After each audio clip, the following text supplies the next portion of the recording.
One of the main reasons I love using PTZ cameras are because of their ability to pan, tilt, and zoom. Now these are perfect for houses of worship, for conference room settings, and especially sporting events. Now I love to use these types of cameras because they give me a lot of flexibility and I don't need a lot of manpower. I can do everything with a joystick controller, even software, and even a remote. Now I want to walk you through what it looks like to control this over your network and some of the benefits of doing that. Now if you're interested in these types of videos, especially as it relates to live streaming, make sure you hit that thumbs up button and the subscribe button if you're brand new here.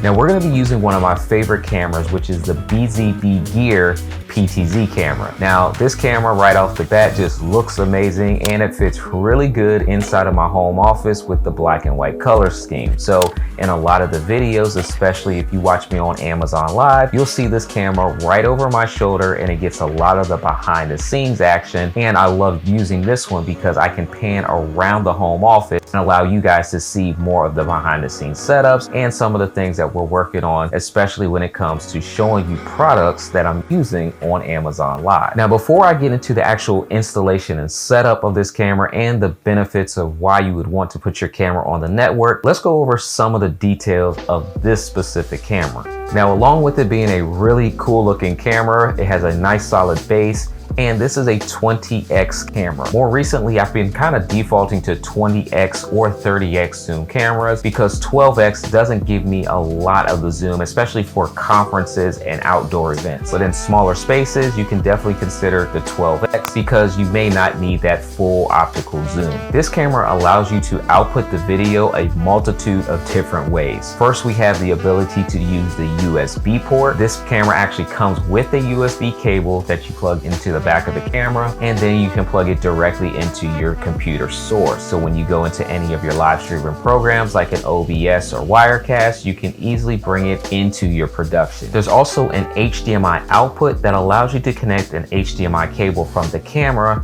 directly into a capture card or a video switcher system, such as the Bzb Gear switcher that we're actually using and part of this setup today. Now, the third way that you can output video is over SDI, and typically SDI is used for longer distances. So if you need to set your camera up 200 or 300 feet away from your video production switch, then you can definitely do that using the SDI. However, I do use a lot of HDMI fiber cables, so if you're interested in how to use fiber HDMI cables for longer distances, I'll link down to the video where I talked about that in a church setup. And finally, we can bring in our video over NDI, over our network cable. So with one network cable, we can literally connect it from a PoE switch into our camera and actually power on the camera, eliminating a power cable, and send our video to our video switcher into our video production. The benefits of NDI allow us to remotely access our camera. So you can log in from software and be able to change settings on your camera and access it as well. You do need to know a little networking, but we're going to talk about it in this video. So even at a basic level,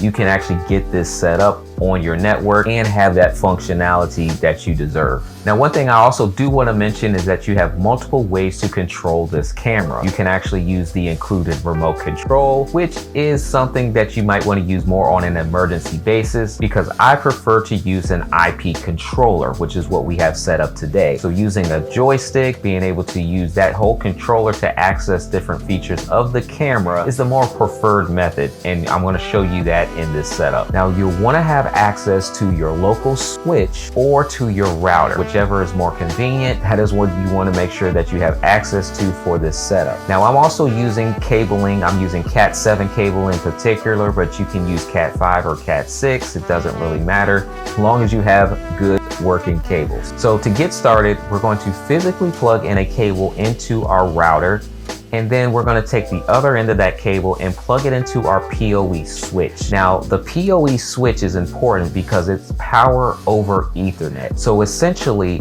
we can eliminate the power cables of our camera. We can eliminate the power cables of our PTZ controller because we're going to draw our power from our switch. So we're already doing better than most setups because we're eliminating unnecessary cables. So once we plug in our cable from our router to our switch, you should have an uplink. So make sure and verify that you're getting network connectivity. From this point, now we can connect the cable from our PoE switch directly into our camera.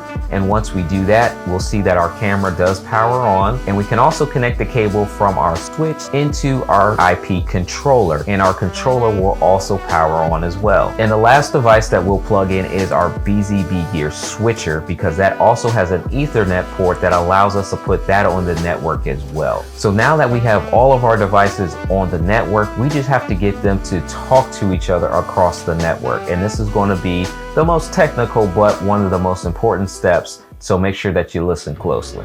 Now I'm going to show you here on the computer that you can check your IP address by going into the command prompt and then typing in ipconfig. This will show you the IP address. Now my IP address from my home computer is not on the same network as the camera is. So I've gone in and actually changed my IP address to make sure that we're on the same subnet so that my computer can actually recognize and talk to the camera. Now that my computer is on the same subnet as my camera, I need to verify that is also the same case with the controller, and the controller is actually on the same subnet. So we have all of those set up. So going into the computer, changing the IP address is going to be the first step to make sure all of your devices are on the same network. These devices come with software that you can access from your desktop. So being able to log into your Bzb Gear software and make configuration changes makes it a lot easier than using your remote. And also being able to check your settings on your controller makes it easy to set up all the IP cameras that you're going to want to configure and use with the controller. So this is a benefit if you're considering making that jump to using a more network-based setup. Now, once your camera and your controller and your switch are all set up on the same IP address, you can easily test that. Now, I'm using the joystick, and when I simply move the joystick left,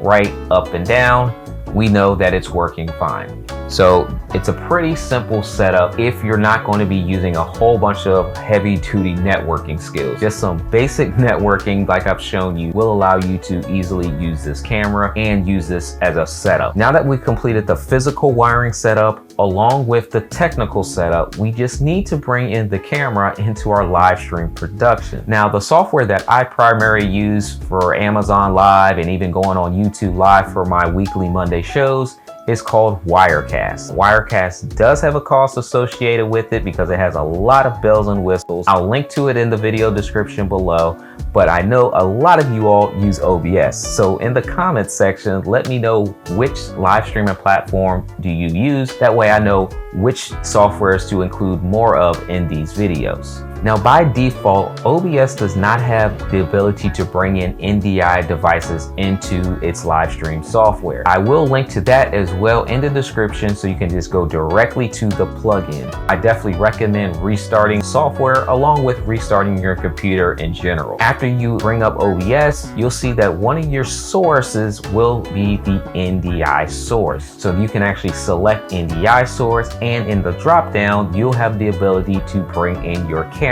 So now we've been able to bring this in completely over the network and really streamline a lot of the setup processes. Now, if this has been helpful for you, make sure you check out the rest of the videos here on the channel as we talk more about live streaming. And if you actually want to see this camera in use, make sure you check me out on Amazon Live.